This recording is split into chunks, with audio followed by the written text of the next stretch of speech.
আজকের এই ভিডিওতে আমরা পড়ব ও বিশ্লেষণ করব উইলিয়াম ওয়ার্ডসওয়ার্থের অন্যতম বিখ্যাত কবিতা she dwelt among the untrodden ways. এই কবিতাটি লুসি পোয়েমস সিরিজের একটি অংশ। এখানে কবি এক অজানা, নিঃসঙ্গ কিন্তু অপূর্ব সুন্দরী মেয়ের কথা বলেছেন, যার জীবনের সাদামাটা উপস্থিতি এবং নিঃশব্দ বিদায় কবির মনে গভীর ছাপ ফেলেছে।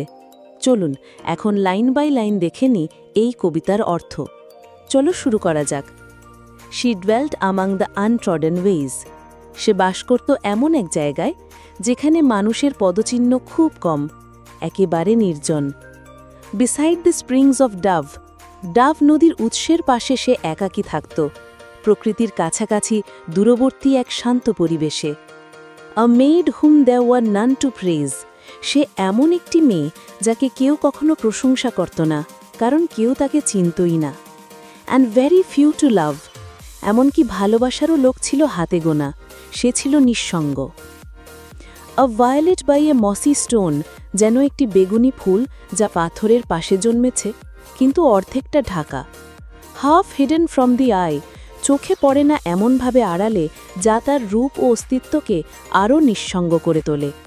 Fair as a star when only one, সে ছিল সুন্দর যেন আকাশে একটি একাকী তারা। Is shining in the sky, যখন পুরো আকাশে শুধুমাত্র একটি তারা জ্বলছে, যেমনভাবে সে ছিল অনন্য। She lived unknown and few could know, সে জীবিত থাকাকালীন অপরিচিতই রয়ে গেছে আর খুব কম লোকই তার অস্তিত্ব জানত। When Lucy ceased to be, যখন লুসির মৃত্যু হল তখনও কেউ জানল না, যেন সে নীরবেই চলে গেল। But she is in her grave and oh the difference to me, এখন সে কবরের নিচে নিঃশব্দ, শূন্যতাপূর্ণ, কিন্তু কবির কাছে এ ছিল বিশাল এক পরিবর্তন, কারণ ইনি তাকে ভালোবাসতেন। এই কবিতাটি নিঃসঙ্গতা, নিঃশব্দ সৌন্দর্য ও নিঃশব্দ মৃত্যুর এক অপূর্ব চিত্র তুলে ধরে।